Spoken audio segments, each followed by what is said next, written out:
سبھی کا میں سنی جماعت منچر کے جانب سے تہہ دل سے شکریہ ادا کرتا ہوں کہ آپ نے قیمتی سمے دے کر اس محفل کی رونق کو بڑھایا اور آپ اس پروگرام کو کامیاب بنانے کے لیے یہاں تشریف لائے۔ نعرہ تکبیر، نعرہ رسالت، علماء اہل سنت۔ میں حضرت علامہ مولانا عبدالمجید صاحب کا بھی بڑا ممنون اور مشکور ہوں کہ حضرت جو ہے پونا سے تشریف لائے، آپ کے ساتھ جتنے بھی علماء تشریف لائے اور مبلغیات کا بھی بڑے ادب اور احترام سے میں لہٰذا شکریہ ادا کرتا ہوں کہ آپ نے اپنا قیمتی سمے دے کر لہٰذا ہمیں شکریہ کا موقع عنایت فرمایا۔ اللہ تبارک و تعالی ہمارے اس محفل کو قبول فرمائے، ہمارے مرجے ہوئے قلوب کو منور و مجلہ فرمائے۔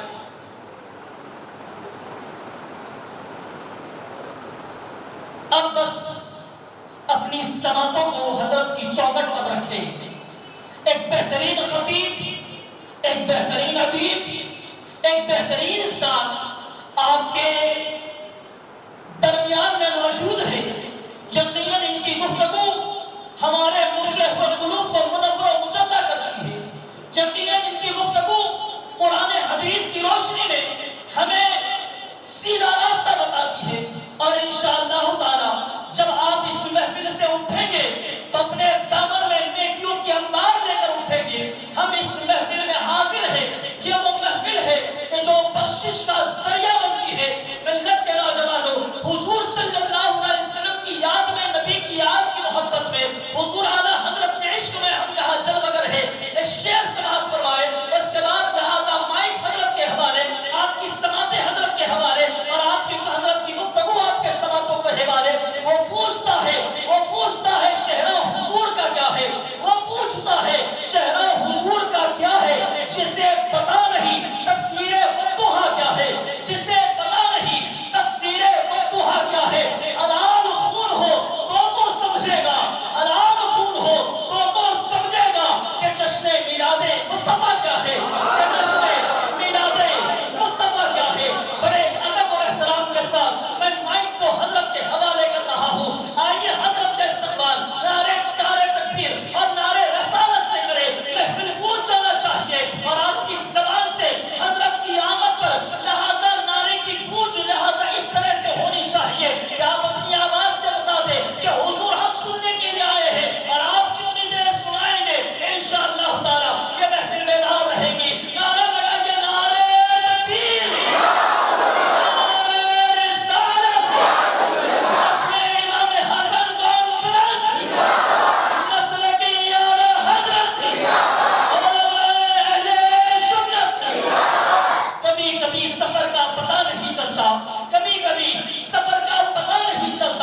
آپ ساتھ ہو تو لہٰذا سفر کا احساس نہیں ہوتا، اور اعلیٰ حضرت فرماتے ہیں جانو دل ہوش و خرد سب تو مدینے پہنچے، تم نہیں چلتے رضا سارت و سامان گئے۔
السلام علیکم ورحمۃ اللہ وبرکاتہ۔ الحمد للہ رب العالمین والعاقبۃ للمتقین، والصلاة والسلام علی سید الانبیاء والمرسلین، اما بعد فاعوذ باللہ من الشیطان الرجیم بسم اللہ الرحمن الرحیم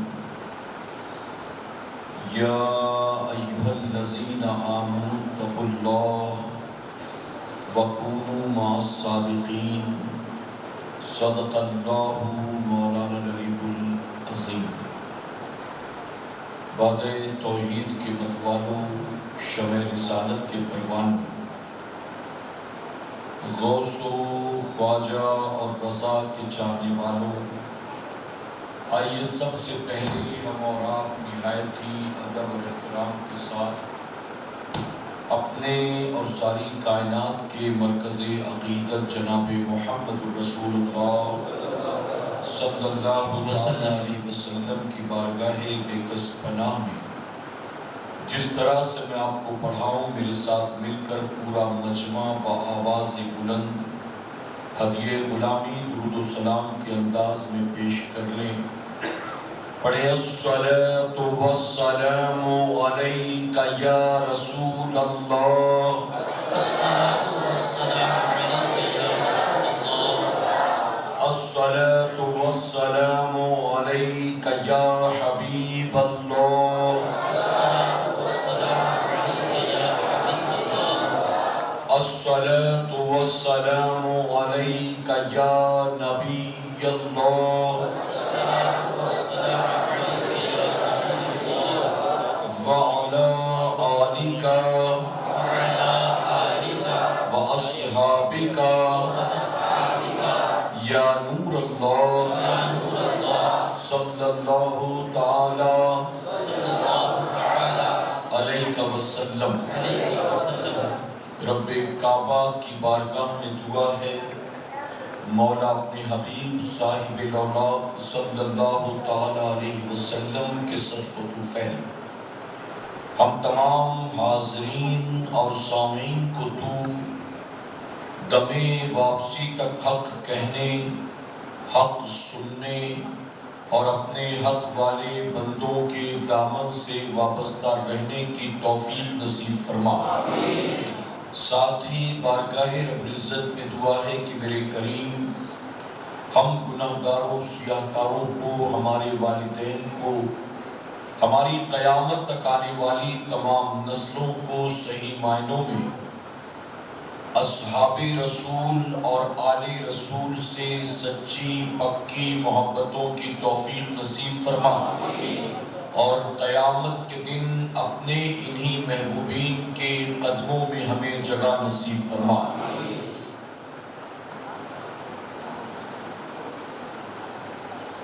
وادی رضا کی کوہ ہمالا رضا کا ہے، وادی رضا کی کوہ ہمالا رضا کا ہے، جس سمت دیکھیے وہ علاقہ رضا کا ہے۔ اور اگلوں نے تو لکھا ہے بہت علم دین پر، اگلوں نے تو لکھا ہے بہت علم دین پر، جو کچھ ہے اس صدی میں وہ تنہا رضا کا ہے۔ اور کسی نے بہت خوب کہا،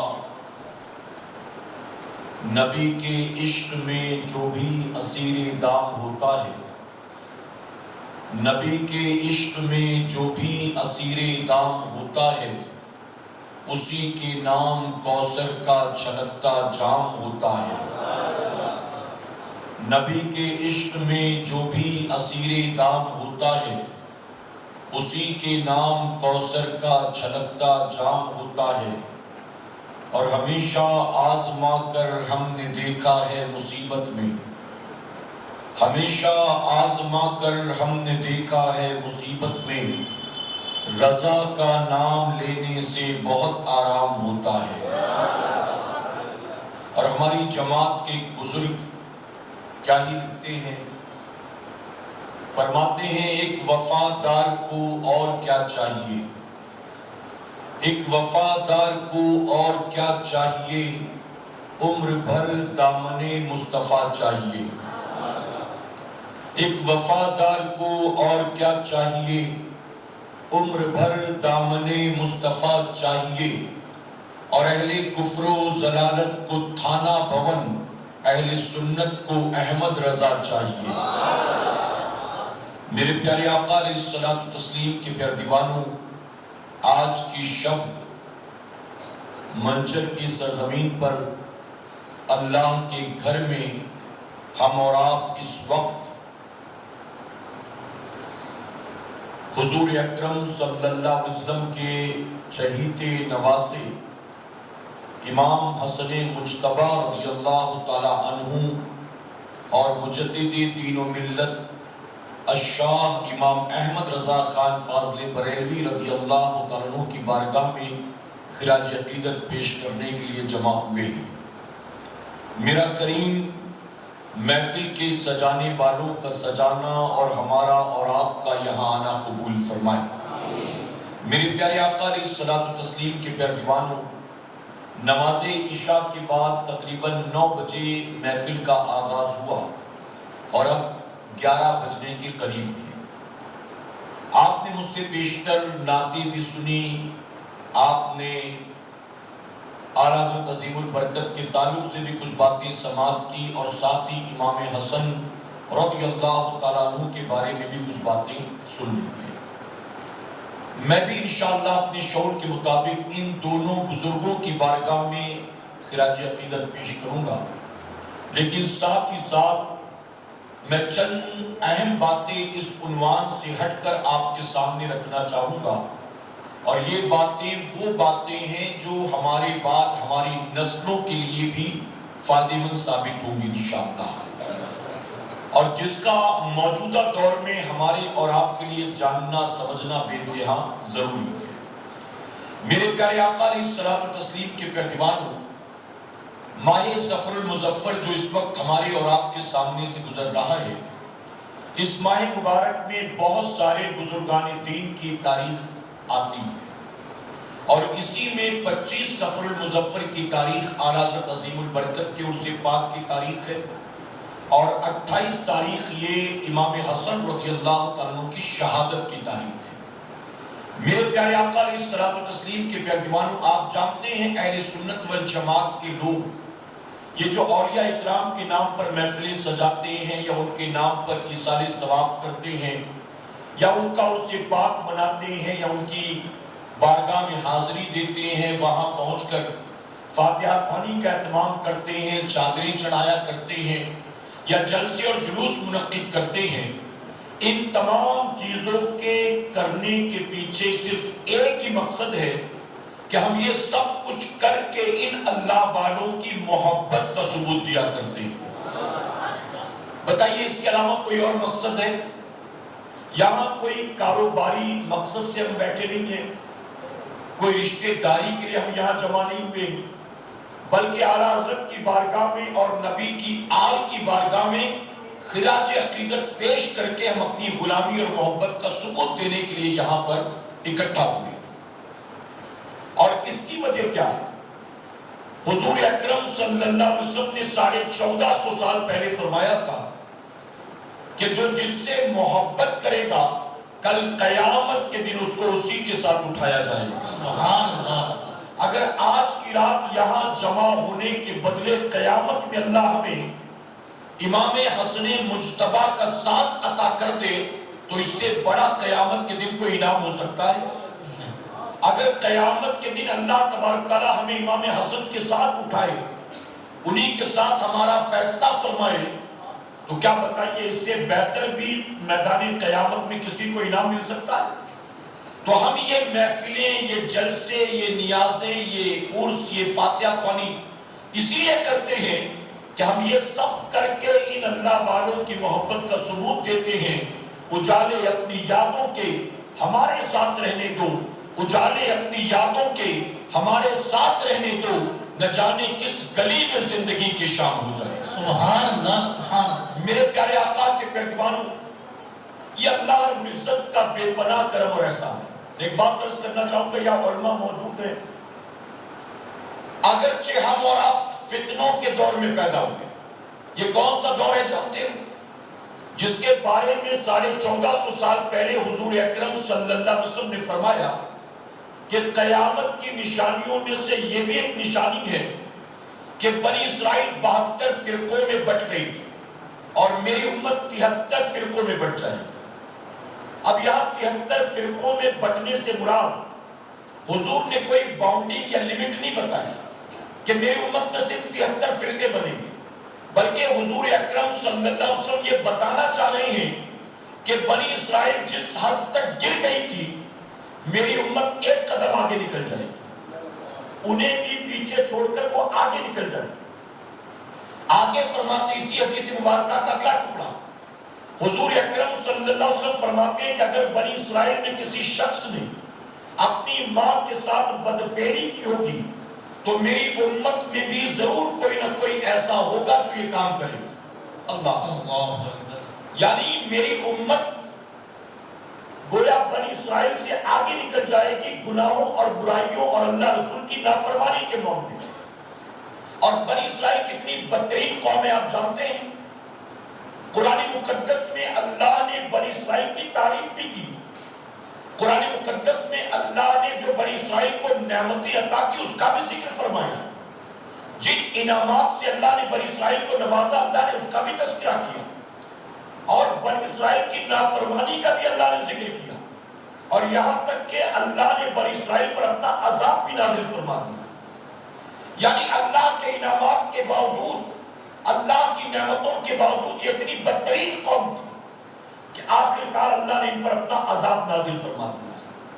میرے پیارے آقا کے پیغام اس وقت میں تذکرۃ الانبیاء سے درس دے رہا ہوں.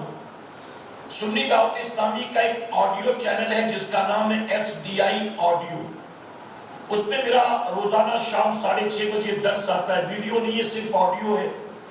تذکرۃ الانبیاء سے درس چل رہا ہے. اس میں ذکر ہو رہا ہے موسیٰ علیہ السلام کا، ہارون علیہ السلام کا، بنی اسرائیل کا اور فرعون کا. اس میں یہی ذکر چل رہا ہے.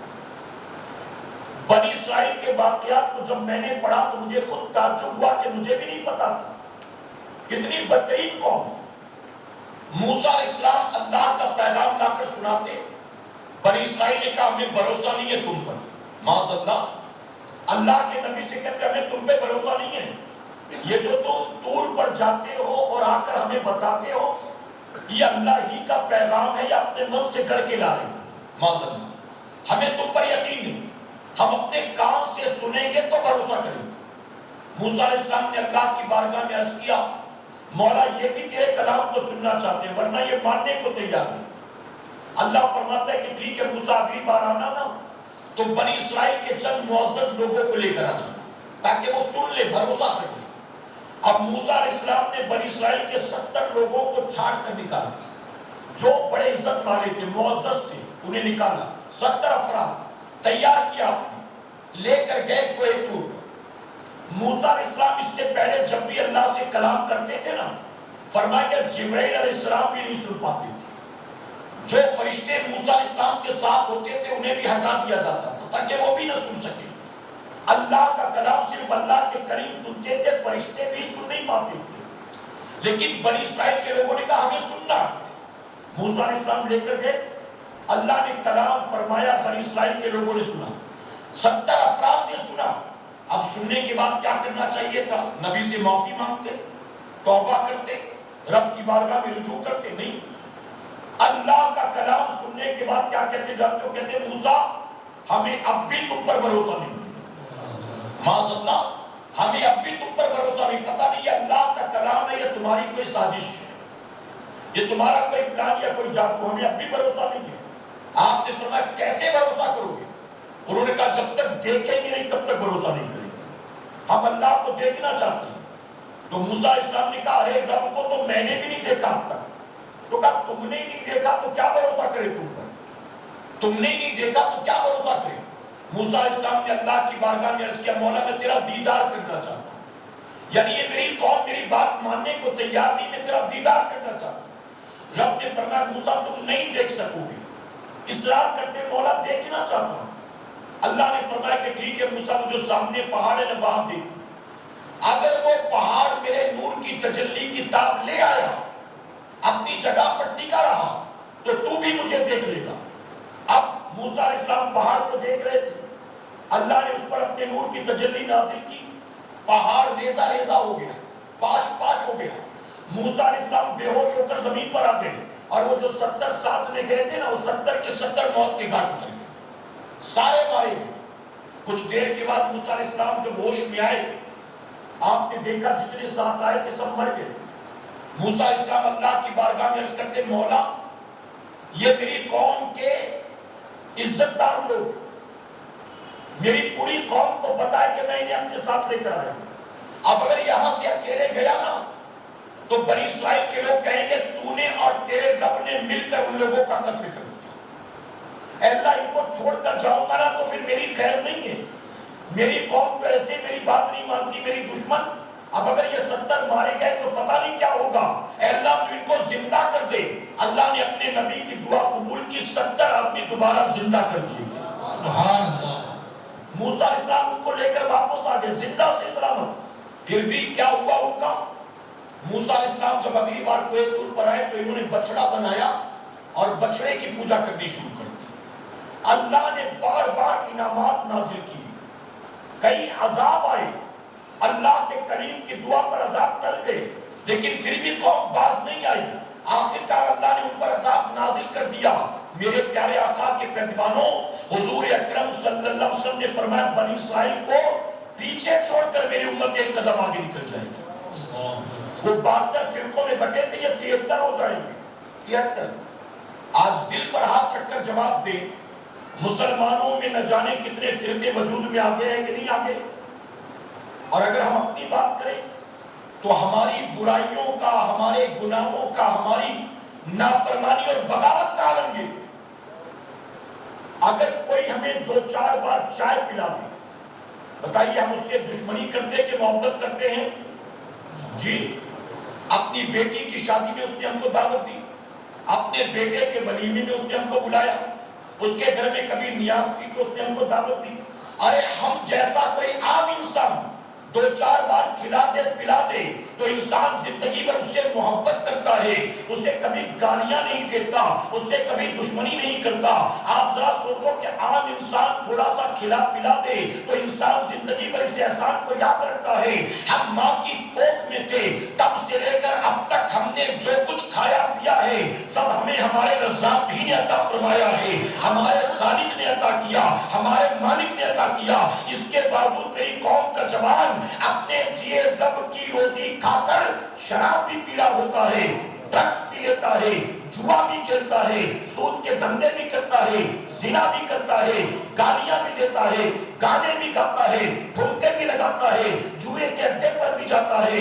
آپ ذرا سوچو کہ جس رب نے ماں کی کوکھ میں ہم کو غذا دے کر پالا اور پھر جب پیدا ہوئے ہماری پیدائش سے پہلے ہماری غذا کے لیے ہماری ماں کے سینے میں اللہ نے ہماری خاطر دودھ کو رکھ دیا. اے سرکار مدینہ کے پیروانوں, جس عمر میں جس چیز کے کھانے پینے کے لائق تھے اس عمر میں مولا نے اس چیز کا انتظام ہماری خاطر کر دیا. اس کے باوجود اپنے رب کی روزی کھا کر ہم اپنے رب کی نافرمانی نہیں کر رہے. بتاؤ. اللہ اکبر. میرے نبی نے فرمایا ایک قدم آگے نکل جائے. اب مجھے آپ بتائیں, مسلمانوں میں جتنے فرقے, جتنے میں نام نہیں گناتا, آپ جانتے ہیں کتنے فرقے؟ چکڑالوی, بوچالوی, قادیانی, مرزائی, نیچروی, جتنے بھی ہیں. کیا کوئی ایک فرقہ ہے جو دیانت داری کے ساتھ یہ کہتا ہو کہ ہم لوگ جہنمی لوگ ہیں؟ کوئی ایک فرقہ کہتا ہے؟ کوئی ایک فرقہ کہتا ہے کہ ہم قرآن و سنت سے ہٹے ہیں, ہم اللہ رسول کے باغی ہیں, ہم دین سے ہٹ چکے ہیں, صراط مستقیم سے ہٹ چکے ہیں, ہمارا عقیدہ قرآن و سنت کے خلاف ہے, جہنم میں جانے والے کوئی ایک بھی کہتا ہے؟ ارے جن کا یہ عقیدہ ہے کہ اللہ بھی جھوٹ بول سکتا ہے, وہ کہتے تم بول سکتے ہو تو کیا وہ نہیں بول سکتا ہے؟ جو کام تم کر سکتے ہو کیا اللہ نہیں کر سکتا ہے؟ معاذ اللہ. تو جب تم جھوٹ بول سکتے ہو تو کیا وہ جھوٹ نہیں بول سکتا؟ اپنے باطل عقیدے کو یوں ظالم جسٹیفائی کرتا ہے. وہ جو کہتا ہے اللہ بھی جھوٹ بول سکتا ہے, اس سے بھی پوچھو تو کہے گا جنت میں ہم ہی جانے والے ہیں. یہ مزار پہ جانے والے جنت میں تھوڑی نہ جائیں گے, یہ لنگر کھانے والے جنت میں تھوڑی, جنت میں تو ہم جائیں گے. وہ جو نبی کے بارے میں یہ عقیدہ رکھتا ہے, معاذ اللہ, نبی مر کر مٹی میں مل چکے, معاذ اللہ, ارے نبی کو تم یا کہہ کے پکارتے ہو یا رسول اللہ یا رسول اللہ، نبی تو پیٹ پیچھے کی خبر نہیں رکھتے ہیں، نبی سے تم امیدیں لگائے بیٹھے ہو، نبی تو قیامت میں اپنی بیٹی فاطمہ کے کام نہیں آئیں گے، معاذ اللہ۔ ارے تم نبی کی بات کرتے ہو، نبی کسی چیز کا مالک و مختار نہیں ہے، معاذ اللہ۔ جنہوں نے میرے نبی کی شب و روز گستاخی اور بے ادبی کی اور میرے نبی کی پوری طاقت لگا کر شان گھٹانے کی کوشش کی، ایسے باطل عقیدے والوں سے پوچھو، وہ بھی کہیں گے صراط مستقیم پر ہم ہی ہیں، قرآن و سنت پر صرف ہمارا عمل ہے، جنت میں ہم ہی جائیں گے۔ بتائیے غلط تو نہیں کہہ رہا ہوں میں؟ کوئی بھی ہو، وہ جو صحابہ کا مستحق، وہ جو اہل بیت کا مستحق، وہ جو صدیق اکبر کو، عمر فاروق اعظم کو گالیاں دیتا، اس سے پوچھو، وہ بھی اپنے باطل عقیدے قرآن و حدیث سے ثابت کرے گا۔ وہ بھی کہے گا کہ تم بھٹکے ہوئے لوگ ہو، ہم قرآن و سنت پر ہیں۔ میرے پیارے آقا کے پیغمبروں، ایسے میں جب مسلمان کہلانے والے سارے فرقے یہی دعویٰ کرتے کہ اچھے ہم ہی ہیں، سچے ہم ہی ہیں، اور یہی دعویٰ ہم سنیوں کا بھی ہے، تو بتاؤ ہمارے دعوے میں ان کے دعوے میں فرق کیا ہے؟ وہ بھی اپنے آپ کو صراط مستقیم پر کہتے ہیں، قرآن و سنت والا کہتے ہیں۔ یہی دعویٰ شیعہ کا، بوری کا، کھوجا کا، قادیانی کا، چکرالوی کا، بوچالوی کا، سو کالڈ اہل قرآن کا، سو کالڈ اہل حدیث کا، تبلیغی کا، ہر فرقے والا یہی کہتا ہے ہماری جماعت ہی قرآن و سنت کے مطابق ہے۔ اب یہی دعویٰ جو سارے کر رہے ہیں، یہی دعویٰ تو ہم سنی بھی کرتے ہیں کہ ان کے اور ہمارے دعوے میں فرق کیا ہے۔ اگر کل کوئی ہم سے پوچھ بیٹھے، سب کہہ رہے ہیں کہ وہ اچھے سچے ہیں اور تم بھی کہتے ہو کہ تم سچے اچھے ہو، ایسے میں کیسے سمجھا جائے کہ واقعی کون صراط مستقیم پر ہے اور کون صراط مستقیم سے ہٹا ہوا ہے؟ اے سرکار مدینہ کے پیغمبروں، اس لیے آج ایک بات میں معذرت کے ساتھ کہنا چاہتا ہوں، اگر اپنے بعد اپنی نسلوں کے ایمان و عقیدے کی حفاظت کرنا چاہتے ہو تو صرف دیگوں سے حفاظت نہیں ہو پائے گی، حلوے زردے سے حفاظت نہیں ہو پائے گی، صرف کھچڑے شربت سے حفاظت نہیں ہو پائے گی، صرف چادر گادر سے حفاظت نہیں ہو پائے گی، صرف جلسے جلوس سے حفاظت نہیں ہو پائے گی۔ اگر باپ دادا پردادا کے ذریعے ہم تک سنیت پہنچی ہے اور اپنی نسلوں تک سنیت کو منتقل کرنا چاہتے ہو تو اے مسلمانوں، صرف رسم و رواج والے سنی مت بنو، بلکہ دین پر عمل کرنے والے سنی بننے کی کوشش کرو۔ نعرہ تکبیر، نعرہ رسالت، مسلکی اعلیٰ حضرت، علماء اہل سنت۔ جن بزرگوں کے نام پر ہم محفلیں سجاتے ہیں، ذرا جھانک کر دیکھو ان کی زندگی، کیا وہ بھی ہماری طرح تھے؟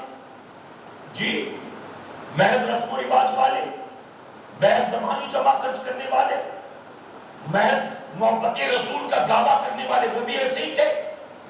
اگر وہ بھی ہماری طرح ہوتے نا تو دنیا نے کب کا انہیں فراموش کر دیا ہوتا، ان کی قبروں پر لوگ نہ جاتے، صدیوں کے بعد بھی ان کا عرس نہ منایا جاتا، ہماری محفلوں میں ان کے تذکرے نہ ہوتے۔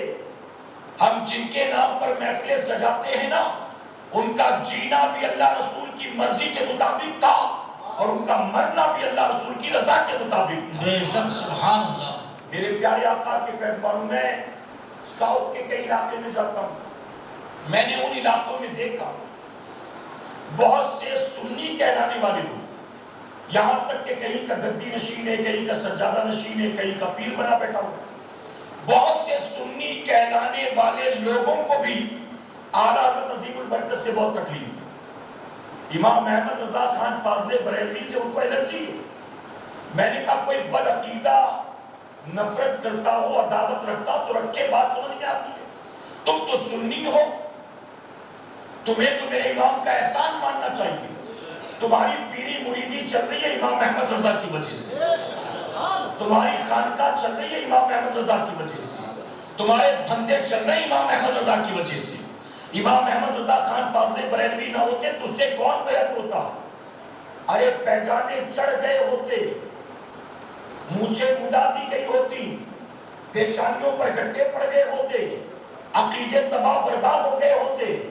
کون آتا ولیوں کا عرس منانے؟ کون آتا میلاد پاک کی محفل سجانے؟ کون آتا نبی کے نام کا نعرہ لگانے؟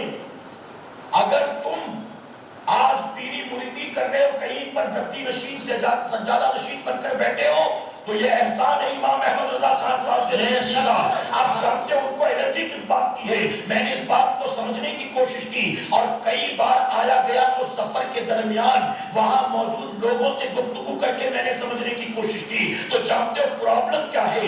امام احمد رضا خان فاضل بریلوی سے تکلیف صرف اتنی ہے، ہمارے آباء و اجداد، ہمارے تو دادا پیر، ان کے دادا پیر، ان کے دادا پیر، وہ تو 300 سال پہلے کے بزرگ ہیں، وہ 200 سال پہلے کے بزرگ ہیں. ان کا نام تو نہیں لیا جاتا، ان کا تذکرہ محفلوں میں نہیں کیا جاتا.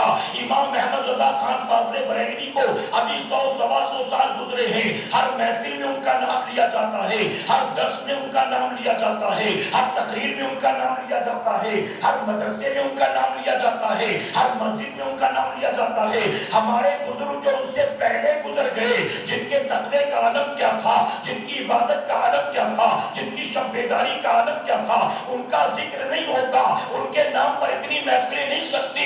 امام احمد رضا تو بعد کے بزرگوں میں ہیں، آخر ان کا اتنا نام کیوں لیا جاتا ہے؟ تو جانتے ہو میں نے بڑی محفل میں ایسے لوگوں کی موجودگی میں ایک بات کہا تھا، اگر ہم امام احمد رضا خان فاضل بریلوی کی تعریف کرتے ہیں، اس کا مطلب یہ نہیں کہ کسی بزرگ کو برا بھلا کہہ رہی ہے معذاللہ، یا کسی بزرگ کو حقیر سمجھتے کمتر سمجھتے ہیں.